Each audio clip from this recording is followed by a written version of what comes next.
Ok, en fait, pour écrire, je crois que vous allez m'excuser, ça va me prendre de pages et des pages. Peut-être que ça ennuierait beaucoup d'autres membres du groupe de passer une longue lecture. Ce qui est vrai, la fille ne nous a pas dit qu'elle était déjà une fille mère. Elle soutient Mordikis qu'elle est née le 4 juin 1994, tantôt 99, avec un acte de naissance établi à Kananga en 2016.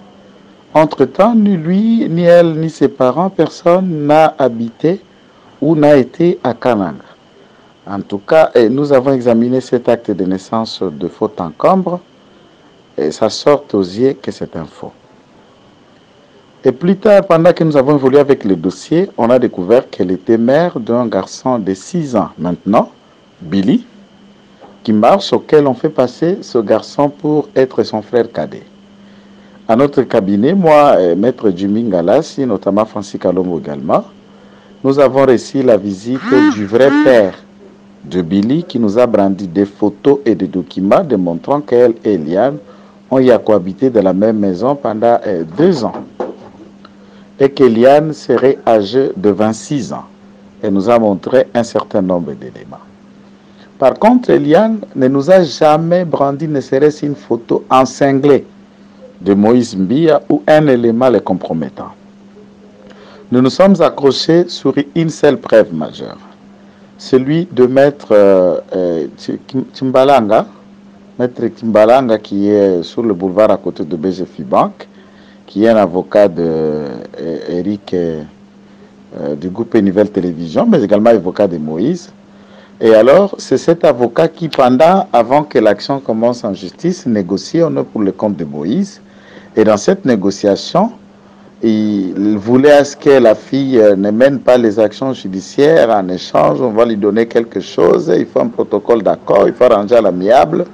Et les juges, les magistrats se sont accrochés dans le fait que si Moïse ne reconnaît pas avoir eu des relations avec cette fille, pourquoi envoyer son avocat et que ce dernier prenait d'engagement pour désintéresser la fille sur une cause auquel il ne se reproche de rien. Ça, c'est un. Il dit que, je lis la fille, elle dit avoir été à l'église en 2016 et par le trichement de son fiancé qui est Moïse Christian Olongo, qui travaille à l'hôtel Fleuve Congo, j'allais dire. Ensuite, est musicien du groupe de Moïse Mbie. Ce dernier soutient et souligne que oui, Eliane a été sa proposante. Ils se sont rencontrés en 2007 à l'avenue Boyata, Catonor, non loin du 24, lors d'un deuil d'une, je ne sais pas qui était ami à Eliane, mais après enquête, on a découvert que c'était un deuil d'un des pères de copain d'Eliane décédé en 2017. Le parquet a envoyé une réquisition d'informations à cette famille pour voir à quelle date et à quelle année il y a eu deuil, et c'est le jour de ce deuil-là que Christian avait fait connaissance avec Eliane. Ça saute aux yeux, le deuil a eu lieu au mois d'août 2017. Donc, Eliane n'a jamais été à la cité Bethel en 2016. C'est après cette rencontre avec Christian que, vers la fin de l'année 2000, des années 2017, que Eliane va aller à l'église cité Bethel à l'invitation de son fiancé. C'est comme ça qu'elle a commencé à fréquenter l'église.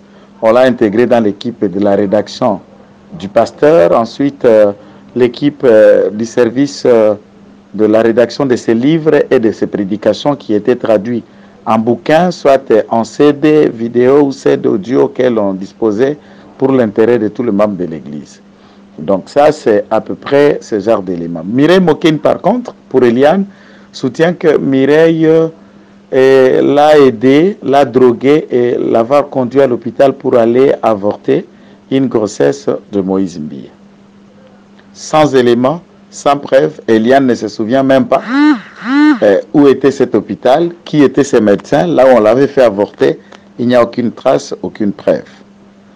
Alors, nous arrivons, on a convoqué le médecin d'un prétendu centre auquel Eliane a essayé de décrire.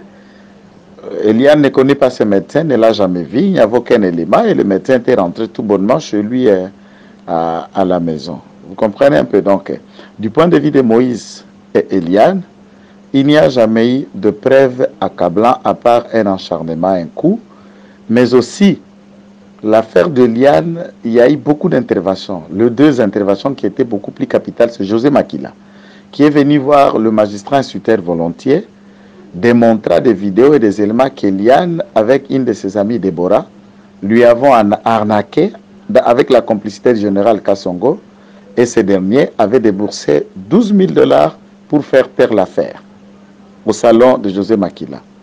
Et nous avons discuté avec Eliane. Eliane confirme le fait. Et ensuite, c'était Omar India Force. Eliane et son ami qui est stagiaire à Télé 50, Divine, auquel je ne donnerai pas beaucoup de détails pour sa vie, mais ils sont spécialisés. On les appelle le groupe aussi, c'est de Call Girls. On a arnaqué encore ces derniers et il en a déboursé 5 000 et c'est dans leurs habitudes. Et beaucoup d'autres personnes se sont identifiées. Entre-temps, le directeur de cabinet de Chadar, Mathieu Kitanga, qui lors du retraite du PPRD à Lubumbashi, Eliane était à Lubumbashi au Caravia, où il a fait 3 semaines avec Mathieu Kitanga. Mathieu nous dit d'ailleurs qu'en rentrant, il aura surpris dans la chambre de son secrétaire permanent. Et c'est la raison qu'elle, Mathieu, ne voulait pas de lui. Et Mathieu a dit, lui, ça c'est personnellement que Mathieu m'a parlé. Il est allé voir le magistrat en côté, que vous êtes en train de traquer ce pasteur pour rien.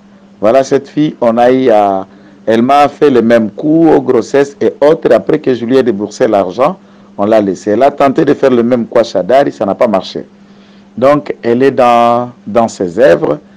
Et quand nous et Jimmy, nous avons découvert tous ces éléments, voilà notre motivation de ne plus continuer à poser des actes pour le compte d'Eliane. Et raison pour laquelle vous suivez les médias, elle nous accuse même, moi, Francis Kalombo, Jimmy, des conférences de presse d'insultes. Et enfin, elle finira même par déposer une plainte pour dire que nous aurions dû dissimuler ces preuves pour que Moïse ne le gagne. Et le dossier qui est en cours devant l'AG Ken serait même classé sans suite, puisqu'il n'y a pas d'éléments. Donc, c'est presque similaire, mais pour Moukouna, par contre, je connais tous ceux qui ont... Je connais un certain nombre de gens qui étaient dans le coup, puisque ce sont des amis. Et mon ami Jimmy Ngalassi, qui on a eu à travailler dans le dossier Liane, à ce moment, est l'avocat de madame qui accuse Moukouna. Et Jimmy est le numéro 2 de la Télé 50. Donc, allez-y comprendre de quoi il s'agit. Moukouna est face à Kabila, et voilà. Ça, c'est mon point de vue. Et toutefois, s'il y a des questions d'éclaircissement, excusez d'avoir été si long, je crois, c'est 8e minute, juste pour que dans le groupe, qu'on comprenne et qu'on sache qu'il y a quand même une similitude, mais les similitudes entre les deux causes, mais ça se diffère un peu dans le fond et dans les éléments. Merci.